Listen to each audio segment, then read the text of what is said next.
Hi, welcome to the Sankofa Pan African series. Please help us to keep bringing you our history by supporting us through by pressing your subscription button.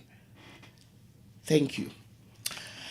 Now, according to Henry Louis Gates Jr. and other scholars, Africa's golden age happened around the same period when Europe was going through its middle or dark ages, its poorest um, ages when it was when they had crop failure, suffered from diseases and all kinds of poverty. Anyway, so starting from around year 1000, between year 1000 and 1600 AD, Africa enjoyed a period of commercial expansion, wealth, prosperity, and the founding of powerful empires and the building of new cities. However, before we get into more details about this period and the empires which emerged as a result of the Golden Age, I want us to quickly look at sub-Saharan Africa before the period known as Africa's Golden Age. Sub-Saharan Africa was unlike Europe, Asia, and most of even North Africa, um, for that matter, in that it was extremely diversified. Before the Golden Age, communities were small and stateless. A lot of them were stateless. They were not unified under a, a single universal religion, empire, or state. Rather, communities tended to be organized around kinship and family obligations with no centralized authority. That is, at the state level, there were no centralized, there were, in most places, there were no centralized authorities.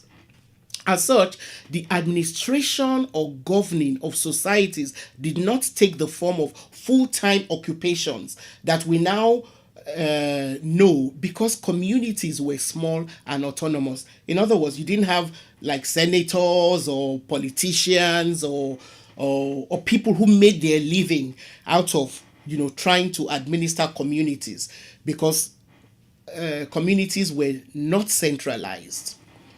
Now there were also no need. So I thought there were no need for large armies and no large scale political organizations. There were, however, some similarities among some various ethnic groups, and scholars explain that this may have resulted from several waves of migrations of the Bantu people. Now, Bantu is a general term for hundreds of ethnic groups spread over most of sub-Saharan Africa. They can be found in West, Southern, Central, and Eastern Africa. Now, though they now speak different languages, according to the New World Encyclopedia, there are enough commonalities found in languages to lead linguists to classify them as belonging to a common language family.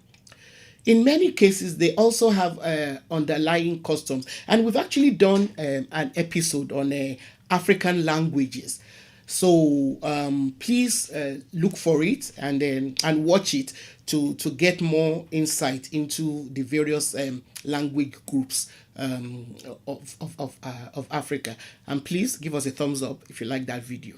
Now, okay, so in like I was saying, in many cases, there were some underlying common customs, but we might also wonder why and how they got scattered throughout such a wide expanse of the continent.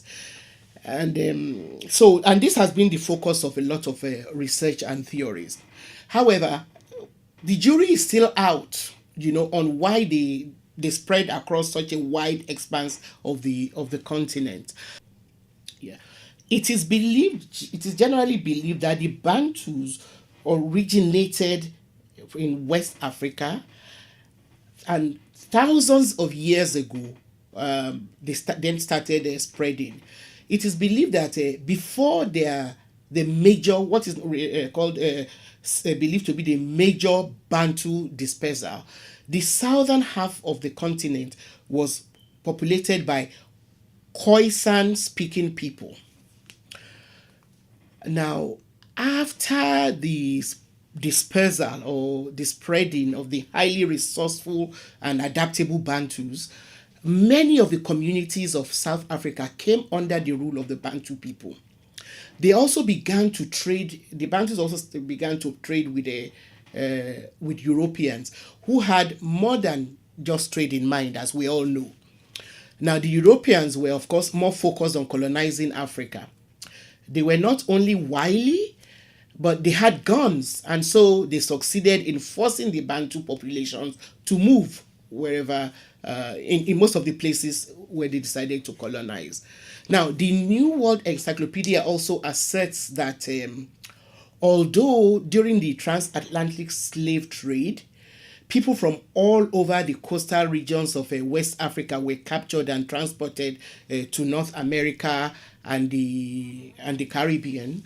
The Bantu people were among the most numerous. So the majority of the people who crossed, who were captured and forcibly taken away from Africa as slaves, were actually Bantu people. This also indicates how Bantu Africans have impacted the landscape and culture of the New World, which had enslaved them. I think it would be interesting to try and track the percentage of people of Bantu ancestry through things like DNA testing. Now, as I've said before, the root language of the Bantus created some commonalities, and this can be found in the form of vocabularies around across African languages and dialects. These commonalities must have allowed some mutual understandings among various Bantu groups. For instance, most had similarities in their belief system. They were mostly animists, believing in a world controlled by spiritual forces and gods. Now, these forces were often mediated through specialists who prescribed rituals, sacrifices, and or some other form of religious practice to affect individual or communal life and events. These beliefs were the bedrock of their ethics, worldview, and the workings of the elements of the universe. In other words, their belief system was also tied to their philosophy, their worldviews, you know. So, in most instances, there was some level of reverence for the dead ancestors, who were sometimes worshipped as the first settlers of the land, who they now believed to influence things like rainfall, harvest, and fertility. Now, to these traditional communities, land often represented more than just a source of economic wealth. They had a spiritual connection to the land, and this connection also made them respectful of the land. So all this noise today about the ecosystem and things like that, the Africans, had a relationship to the earth, that was so sacred that prevented them from abusing it. Now, I've digressed so much here in order to underscore the fact that regarding economic history, Northern Africa became very quickly integrated with the Mediterranean and Arab speaking worlds through trade, early waves of intercontinental migration, and conquest. So, in this regard, the sub Saharan areas were different. Their economics were primarily local and regional. And as such, it would be wrong to generalize about North Africa and the sub-Saharan Africa. This is also not an attempt to generalize about the whole of sub-Saharan Africa. Anyway, we will continue next time. So please help us to keep bringing you our history by subscribing, sharing our videos, giving us a thumbs up, and liking us. Thank you.